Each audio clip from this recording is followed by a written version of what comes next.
Amigos, avançando o programa em forma e conteúdo. Dois bons cantores, estilos diferentes, Blum e Luiz César. De Gonzaguinha a Valdir Soriano.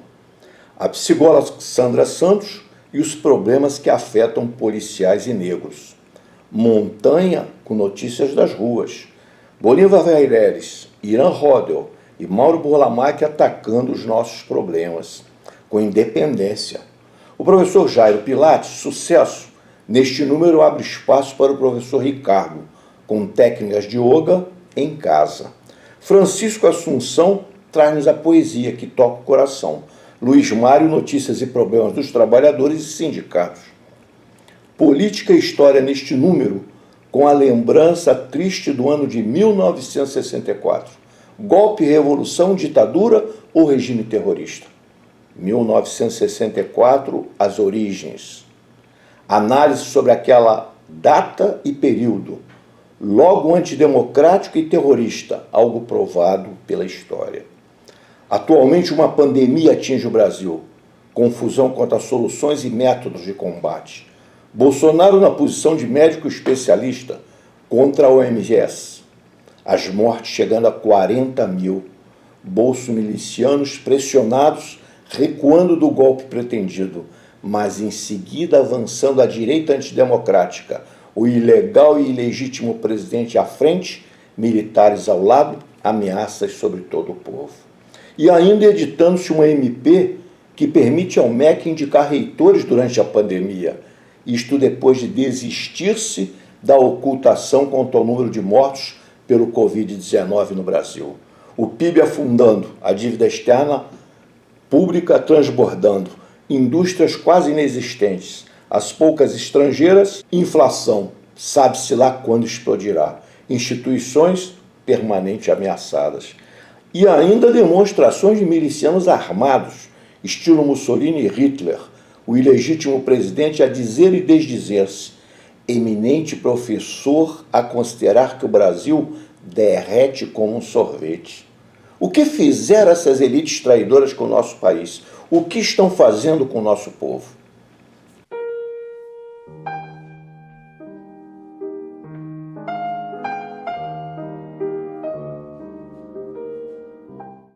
Uma homenagem de Gonzaguinha a um homem da atualidade, guerreiro menino. Um homem também chora, menina morena, também deseja colo, palavras amenas. Precisa de carinho, precisa de ternura, precisa de um abraço da própria candura. Guerreiros são pessoas, são fortes, são frágeis. Guerreiros são meninos no fundo do peito. Precisam de um descanso, precisam de um remanso, precisam de um sonho que os tornem refeitos. Um homem se humilha, se castram seu sonho é sua vida, e a vida é o trabalho. Aí sem o seu trabalho, um homem não tem honra, e sem a sua honra se morre, se mata. Não dá pra ser feliz, não dá pra ser feliz, não dá pra ser feliz, não dá pra ser feliz.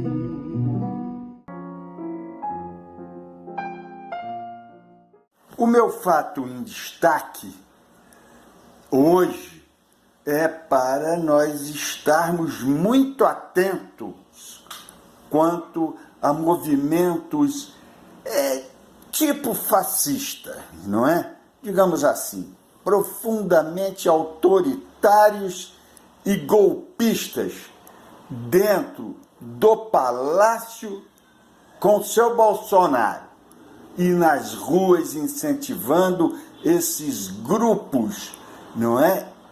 Insurrecionais milicianos e alguns membros das camadas médias altas da sociedade manipulados por um grupo pensante de direita dentro do governo e alguns empresários financiadores desses movimentos. Isso tem de ser muito verificado. Já o projeto dentro do judiciário que examina as questões do fake news fecham muito com essa problemática. Essa propaganda neonazista existente dentro do governo. Meu fato em destaque vai para a política de omissão de informações do Ministério da Saúde. Percebe-se claramente que o Ministério da Saúde está evitando que a população tome ciência da gravidade da situação do Covid-19 no país e, ao mesmo tempo, essa postura demonstra também claramente que não existe uma política de combate à pandemia. Em nome disso, inclusive, nós começamos a perceber a disposição da população em questionar esse governo que tanto faz de ataque à democracia, esse governo que tanto ataca as instituições, tanto o STF quanto o Congresso, e fica impune, por sinal, receita remédios sem ser médico. Você tem um Ministério da Saúde que não é conduzido tecnicamente. A população começa a se cansar dessa postura desse governo e resolveu enfrentar os fascistas, e fascista a gente enfrenta nas ruas.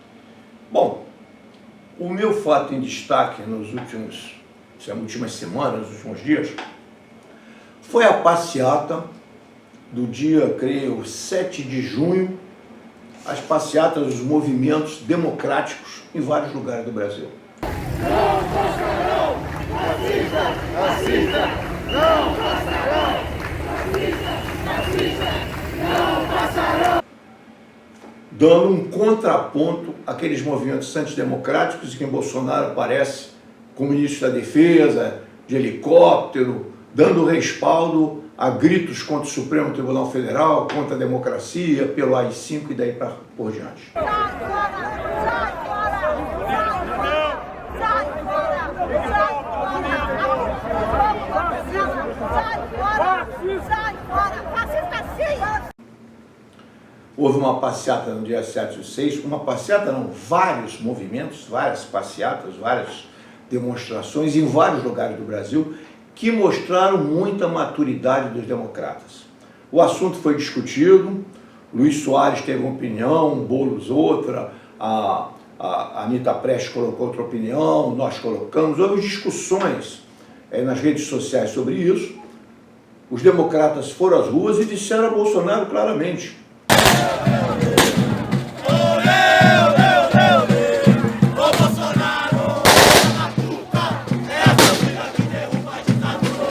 não vamos aceitar isso. Não vai pacificamente levar o Brasil, virar um rumo do Brasil para a extrema-direita e para interesses estrangeiros. Vai haver reação e muito grande. E o que ele viu foi uma pequena pitada do que irá acontecer. Eu acho que aquele ato demonstrou uma grande maturidade dos democratas brasileiros, foram às ruas, tomaram cuidado com os infiltrados, elementos da repressão que buscam depredar de propósito para provocar e para desmoralizar a manifestação. O que aconteceu, ninguém sabe quem são esses elementos, provavelmente policiais, a paisana, cumprindo tarefas de serviços secretos.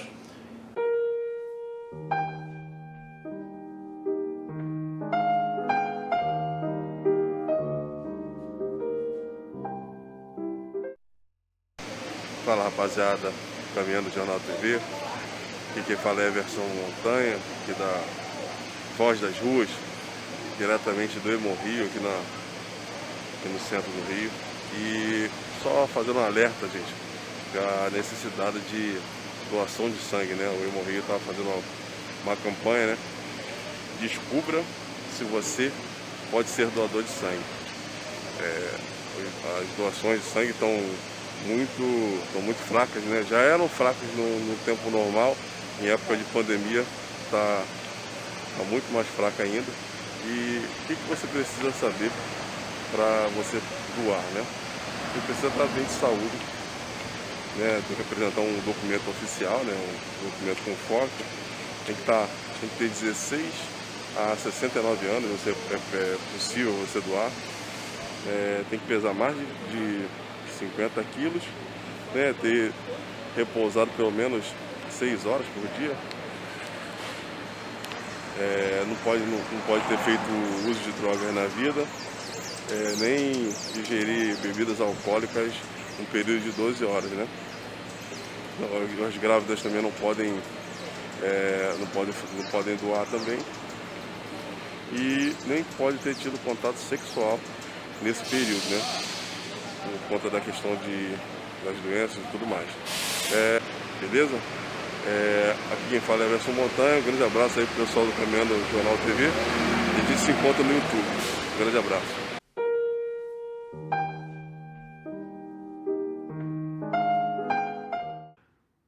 E esse seu Bolsonaro, o que ele fez para me defender? Bosta nenhuma! Chega lá, me dá uma condecoraçãozinha, enfia a condecoração no seu cu. Se você não é capaz de me defender contra essa gente toda, eu não quero a sua amizade. Porque eu fui seu amigo, mas você nunca foi meu amigo. Hoje eu escolhi um poema bem curtinho, mas que gosto muito. É um dos que me dão mais prazer. É um dos que me dão mais prazer, repito, de ter conseguido escrever. O nome dele é Tem Dias. Tem dias, aqueles dias, que me inverto e meus muitos eus que em mim habitam explicitam, se degladiam, brigam, se conflitam, quase se matam e em solução não acham. E eu, entre o mar e os rochedos, pequenino, não existo. Me recolho a minha condiçãozinha de marisco.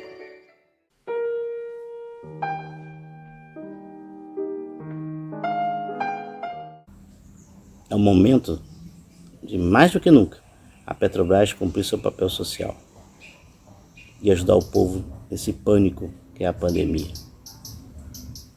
Aí eu peço a todos vocês, lutem pelo sistema Petrobras, em defesa do patrimônio nacional. Não deixe a soberania esvaziar-se pelas suas mãos, escorrer por entre os dedos. Não deixe a Eletrobras ser privatizada, a Casa da Moeda, a SEDAI. Evitem o massacre do negro nas favelas, com os pobres. Evitem e lutem pelos povos originários, que estão sendo chacinados, mais uma vez, como sempre, em nosso território nacional. E sejam solidários. E não se esqueçam, sindicalizem-se. Por pior que o sindicato seja, é o momento que você reúne condições de mobilizar-se. Que um grãozinho com outro grãozinho faz força. E se não está satisfeito com a gestão do seu sindicato, forme uma chapa e concorra às eleições e apresente um projeto para a categoria. Mas é muito importante sua sindicalização. Então o que eu peço à população de modo geral é: lutem, acordem. Estão levando o nosso futuro e o nosso presente embora. E para terminar, pare de nos matar.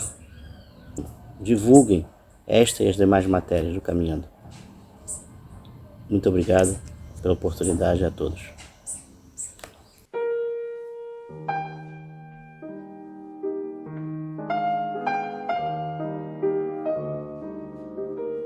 Em 1964 é uma data de fundamental importância, porque Nessa data, 31 de março para 1º de abril de 64, talvez tenhamos assistido o assassinato, para alguns, o início do suicídio de um Brasil soberano e independente.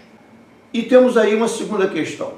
O senhor Bolsonaro, como se relaciona Bolsonaro, bolsomilicianos, com o ano de 1964 e o golpe militar em 64 que atingiu João Goulart, presidente legal do Brasil, que fazia uma série de reformas, inclusive leis coibindo a remessa de lucros para o exterior, que atingiam os interesses do Império do Capital dos Estados Unidos da América. Em seguida, sucedendo um golpe contra ele, um golpe militar, que depois foi obrigado a se exilar, sair do país, e a história continuou com vários generais na presidência e 20 anos de ditadura militar. As ligações que vemos hoje entre os bolsomilicianos, Bolsonaro e aquela época são de dois tipos. Primeiro, digamos que as origens remotas, as origens imediatas dos bolsomilicianos, de Bolsonaro, de toda essa teoria, as origens imediatas, sem dúvida, estão em 1964. Nos Estados Unidos, num golpe militar que foi engendrado, em grande parte financiado e promovido desde o início da década 60, desde lá, como nós buscaremos aqui demonstrar e citaremos fontes de provas. Mas as origens mais imediatas, nos referimos antes às remotas imediatas, as mais imediatas também têm origem no Império do Capital nos Estados Unidos. Estamos vivendo um momento em que o conservadorismo está tendo um crescimento muito grande na sociedade brasileira e até na sociedade mundial, né? Mas que a gente pensa nos anos 60, quando as mulheres, grande parte das mulheres foram às ruas de São Paulo, naquele movimento da família e a religião, quase que um TFP, Sociedade Propriedade, né? Família e Propriedade, junto com a Igreja Católica, com medo do comunismo. Então nós estamos vendo isso praticamente hoje. As mulheres que foram às ruas de São Paulo naquele momento, eram aquelas mulheres da elite tradicional paulistanas, aquelas senhoras de grandes famílias, de grandes fortunas, né? E que foram altamente levadas a fazer isso com medo de perder essa questão familiar, essa família tradicional, a mulher, o marido, os filhos, etc. E o poder aquisitivo também, com medo do comunismo, que de uma certa maneira tinha avançado na América Central, em Cuba, né? E o Brasil tinha esse medo, né? Tanto que o golpe militar foi em cima desse momento, né? E as mulheres foram usadas para esse tipo de movimento junto com a igreja, né?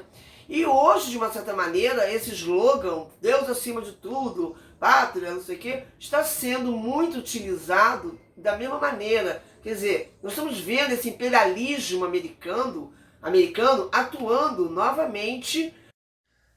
O contexto do golpe de 1964, né, do golpe militar de 1964, é o contexto da Guerra Fria. O que gera essa situação que favorece o golpe é justamente um governo que tende a fazer reformas democráticas no país, busca fazer uma reforma agrária, uma reforma urbana também, que estava no cenário, tá? Uma reforma educacional. Enfim, você buscava um projeto de nação com autonomia, né? E que tinha por preocupação também atender aos interesses da classe trabalhadora e das classes populares, tá? Esse contexto, obviamente, se chocava com interesses arraigados historicamente, como o dos latifundiários, né? batia de frente também com os interesses do capital industrial nacional, tá?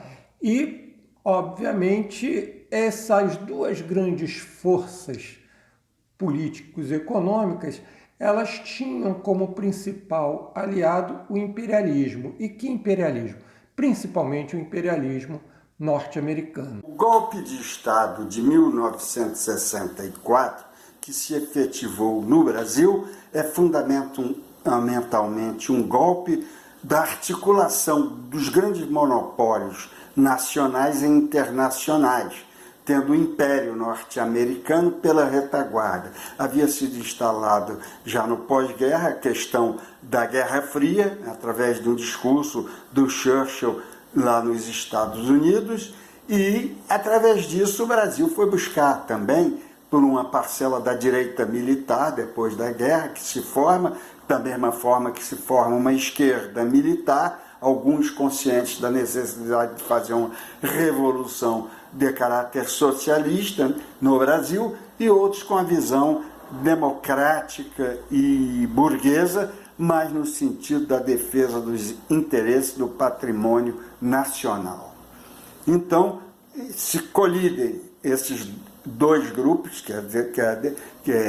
são os nacionalistas e os que propõem uma revolução socialista, contra aqueles ligados à questão da Guerra Fria do Império Norte-Americano. É criada a ESG, a Escola Superior de Guerra, modelo tirado do War College norte-americano, vem para cá, Cordeiro de Farias implanta isso. Tem uma série de tentativas de golpe, desde do afastamento do Getúlio, não por ser um ditador, não é?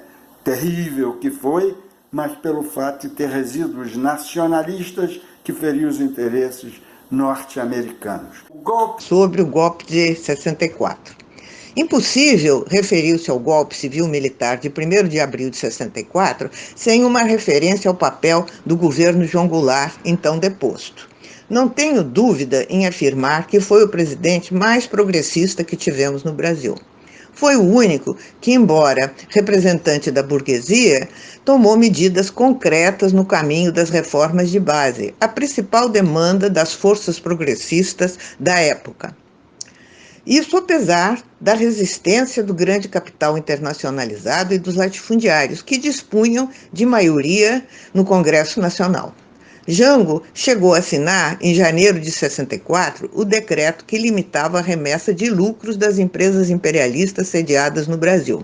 Ao mesmo tempo, atendeu a numerosas reivindicações dos trabalhadores. Segundo pesquisa do IBOP, em março de 64, ele mantinha alta porcentagem de apoio da opinião pública das grandes cidades, com 45% de ótimo e bom na avaliação do governo e 49% das intenções de voto para 1965.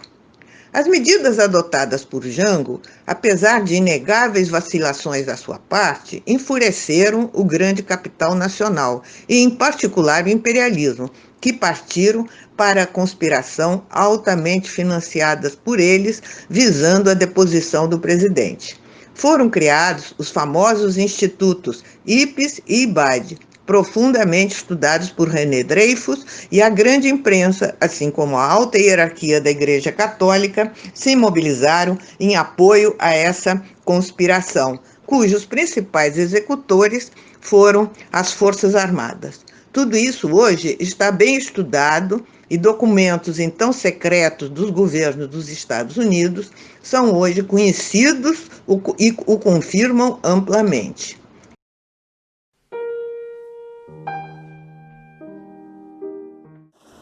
Paixão de um Homem, de Valdir Soriano, este grande sucesso nacional. Amigo, por favor, leve esta carta, entregue aquela ingrata e diga como estou. Com os olhos rasos d'água, coração cheio de mágoa, estou morrendo de amor. amigo. Eu queria estar presente para ver o que ela sente quando alguém fala meu nome. Eu não sei se ela me ama, eu só sei que ela maltrata o coração de um pobre homem. Amigo, se essa cartinha falasse pra dizer àquela ingrata como está meu coração, vou ficar aqui chorando, pois um homem quando chora tem no peito uma paixão. Vou ficar aqui chorando, pois um homem quando chora tem no peito uma paixão.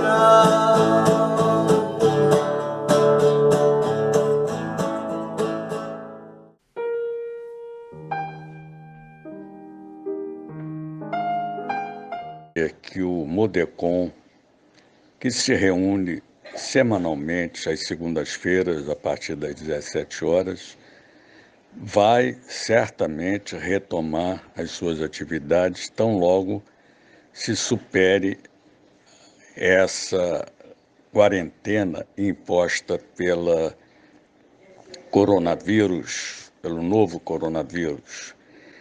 E quando isso acontecer, nós teremos dois temas: a questão da Amazônia, da preservação do meio ambiente e das riquezas de solo e subsolo. E o outro tema é exatamente a conjuntura política brasileira e a ameaça à democracia. De modo que eu gostaria desde já de convidar a todos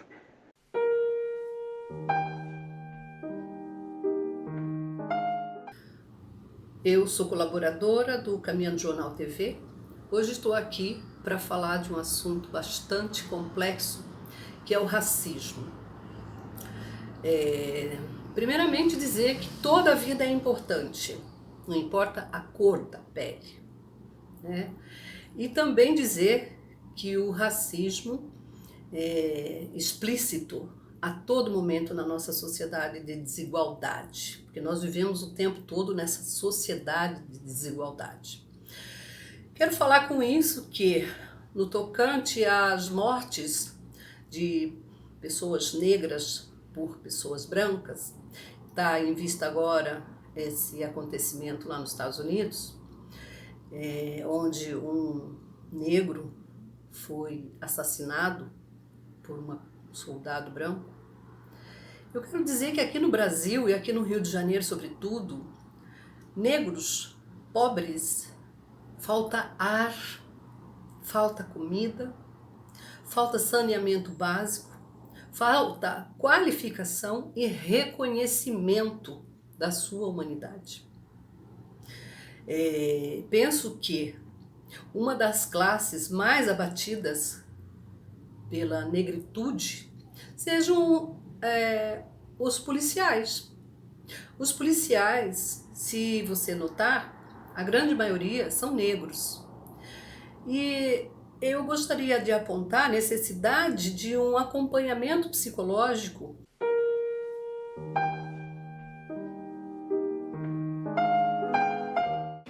Uma jornalista americana, Michiko Kakutani, encontrou 2.000, e cita, mediram, 2.174, ou coisa assim, 140, alegações falsas de Trump no primeiro ano de governo. No primeiro ano. E quem é o grande mestre de Bolsonaro? Justamente Trump. E o que Bolsonaro diz a cada dia? Uma mentira, a outra e se desdiz? E é essa a situação do Brasil. Quer dizer, a palavra do nosso presidente imita o líder do Império do Capital. E, simultaneamente, a isso tudo, ainda se diz, e os bolsonarianos querem dizer, que não participam de tortura, que nunca houve tortura no Brasil, que a ditadura não houve, foi uma beleza, etc. Ora, para isso eu chamo a atenção até para essa frase do Bolsonaro, para a Comissão de Verdade de São Paulo, que esclarece isso que eu estou dizendo, e aconselho a eles, para encerrar, mostrando o que foi aquela ditadura, um vídeo que está aí entre documentários na net, chamado Pastor Cláudio.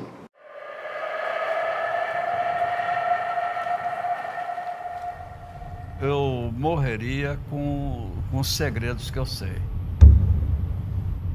Eu passei um período sendo executor.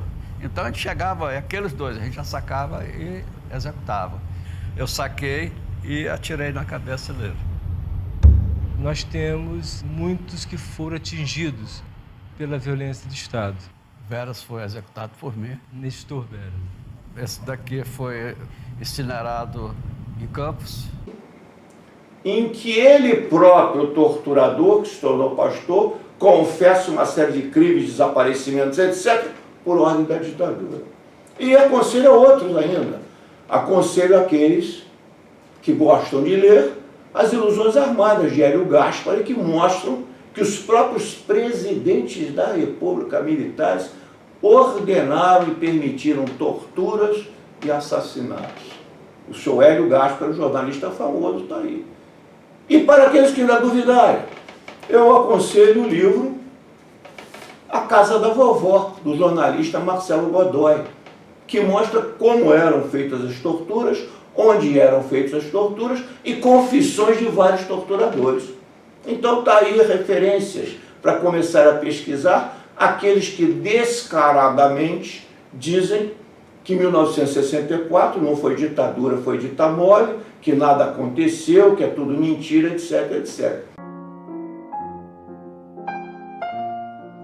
As questões relativas aos militares hoje, que estão sendo discutidas em cima desse artigo 142 da Constituição, os constitucionalistas, de uma forma geral, eles definiram que nesse próprio artigo não há caminho para os militares intervirem de forma constitucional no processo político brasileiro. Mas ele pode ser modificado realmente dentro do Congresso, haver uma reforma constitucional que deixe com mais clareza: militar não é para dar golpe, ele não pode dar golpe, nem que seja uma medida constitucional, baseado num artigo. Tem de ser subordinado ao poder civil, com clareza. Até porque o militar também participa como civil no processo eleitoral todo. Ele tem a característica de ser um militar, mas ele é um civil também. E, por conseguinte, tem de ser politicamente subordinado às decisões dos três poderes, do executivo que os comanda, mas do legislativo que legisla e do poder judiciário que define as demandas dentro. Então tem de ser subordinado, os militares têm de ser subordinados ao poder civil, tranquilamente.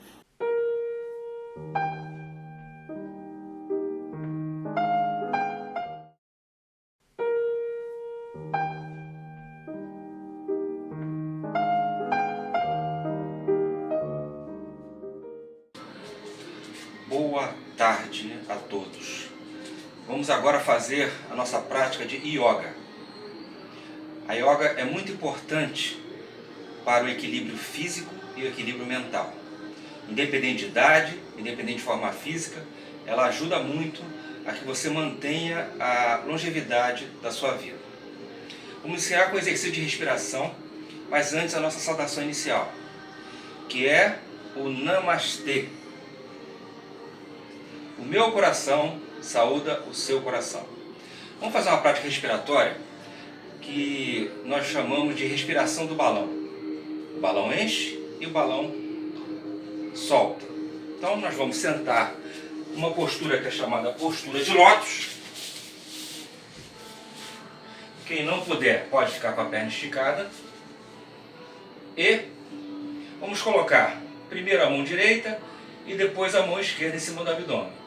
Inspirar, o abdômen dilata. Expirar, o abdômen contrai. Inspira.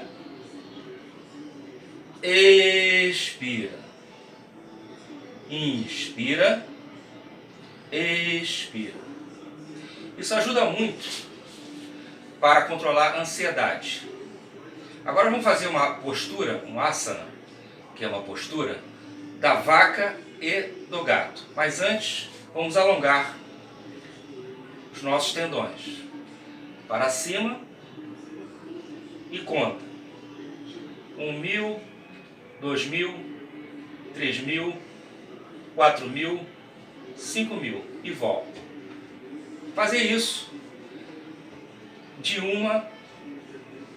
mínimo de 2, máximo de 4 vezes. Isso vai ajudar muito a alongar a musculatura posterior das costas. Vamos fazer agora a postura da vaca e a postura do gato. Vamos ficar em 4 apoios, afastar os pés, olhando para cima, postura da vaca, arqueando as costas, postura do gato. Segunda vez, postura da vaca, postura do gato, postura da vaca, postura do gato. Depois, mantendo os 4 apoios, mas cruzando os pés, nós vamos alongar a coluna colocando a testa no chão e voltando lentamente. Relaxa pescoço, relaxa ombros, olhos fechados, agradecendo a natureza, a sua saúde, a sua paz, agradecendo principalmente a Deus. Coloca as mãos em frente ao plexo e diz Namastê, que significa: o meu Deus interior saúda o seu Deus interior. O vosso tanque general é um carro forte, derruba uma floresta, esmaga 100 homens, mas tem um defeito, precisa de um motorista. O vosso bombardeiro general é poderoso, voa mais depressa que a tempestade, mas tem um defeito, precisa de um piloto. O homem, meu general, é muito útil, sabe voar e sabe matar, mas tem um defeito, sabe pensar. Bertolt Brecht.